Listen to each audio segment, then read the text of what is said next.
What's up, guys? 2.5 Taylor here. What's up, guys? 2.5 Taylor here. Just coming at you with another one. This is my first video ever. Make sure to like and subscribe, or don't. I don't really care. Let's go show you my Volvo. This is the first of many videos about this car and whatever else I choose to drive in the future. I've done a few things, mostly to the front end of this car.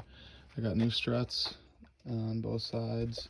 I've done a few of the engine mounts, mostly torque mounts, everything but the front and rear, the main two. So I've done the side, top, and the transmission torque on the bottom. I did a rough headlight restoration that a guy on YouTube actually helped me with, Chris Fix. Thank you for that. I've done the front brakes all around, calipers, pads, and rotors.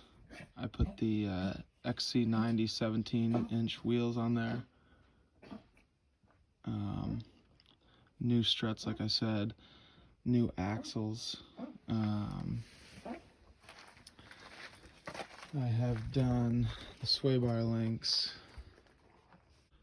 bridgestone potenzas. I don't know, it's the RE970 all season. And that's in a 215 5017 for this rim and car combination. And when I'm at full crank, I do not rub in the slightest unless I am on an angle. So when I back out of the driveway and my nose is pointed at the ground, I will rub very slightly at full crank. So I just try to avoid that. Obviously when I'm pulling out, same thing if I'm pulling in to like a tight space and the suspension gets torqued a little bit, I will rub just the slightest bit. Only downfall about these brand new, still have the stickers on them, but brand new tires that I got off this guy is this one's leaking. It's probably 10 pounds low as we speak, but that's what you get when you get brand new tires from not a brand new tire certified dealer. So I'll take it for $260 all the way around. So if anyone has an S60, or they have information about S60s, or they like Volvos or S60s, or they just like cars in general, feel free to comment. Give me any information you feel I might need to know. I'd love to help anyone out if I have something that they could need. And like I said, I have a lot to learn, so I'm very pumped about seeing where this car can take me and what I can do to it in terms of power and aesthetics. But so far it's been a pretty good running car. I've put 20,000 miles on it in a year, I believe. And I've also done the timing belt, which I forgot to mention, and the front wheel bearings. So it is, like I said, it's running pretty smooth. I do need to align it. Kind of just threw it back together, and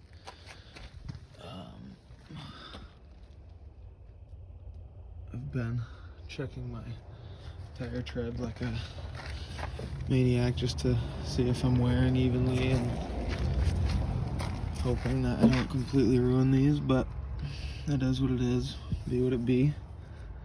And I do not have the time to do everything at once, or the money, realistically. But this is the latest install here, this new axle, and it is quite smooth, I must say. That was worth every penny.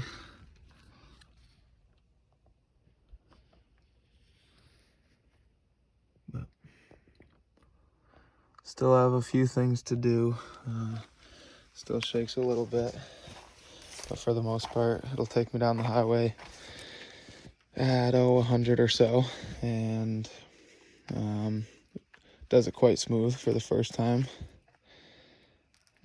And its existence with me, so that's good. I do get an ABS light, and my anti-skid shuts off at high speed. It used to do it like right at 80, or never past 90. Once I hit 90 miles an hour, I would kick that ABS light on almost like clockwork. It was always there. So I never really drove this car too hard or too fast. And I would shut the car off, turn it back on, roll just about 10 feet, and it would kick that light back off. But never really understood why. When I did the axle on the passenger side,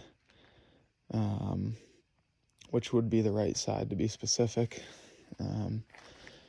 here in the States, but I did that axle and took out the ABS sensor in that process, cleaned it off really quickly, just wiped it with my thumb, and there was a bunch of metal shavings on the end of that ABS sensor. I was wondering if that was potentially the reason for that ABS light to come on, but it didn't fix it completely. It just made that speed to actuate that light more like 95 or 100. I was able to go about 100 when I was first back on the road with my new axle, because it got a lot smoother.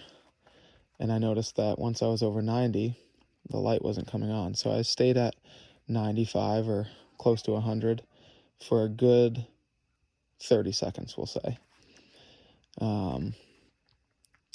And as I was coming back down at around 80 miles an hour, the light kicked on.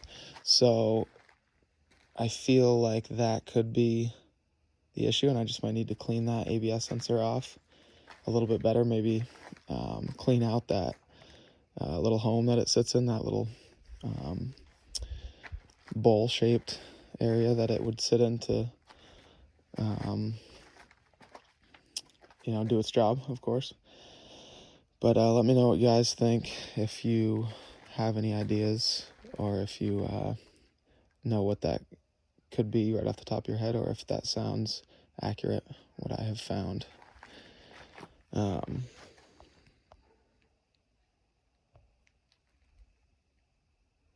Let me know. My phone is dying over here, but I'm not sure exactly where I want to go with this page. I also ride motorcycles. I'll get more into detail about that as I go forward with this page. But yeah, leave a comment, guys, if you know anything about a Volvo. It runs great for me right now.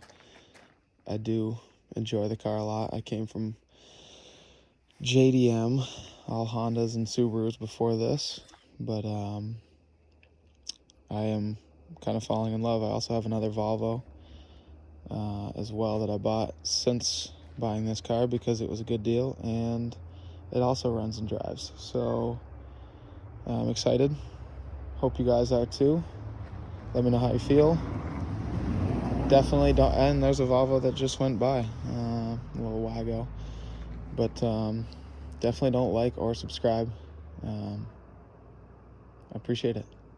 Have a nice day, guys and gals.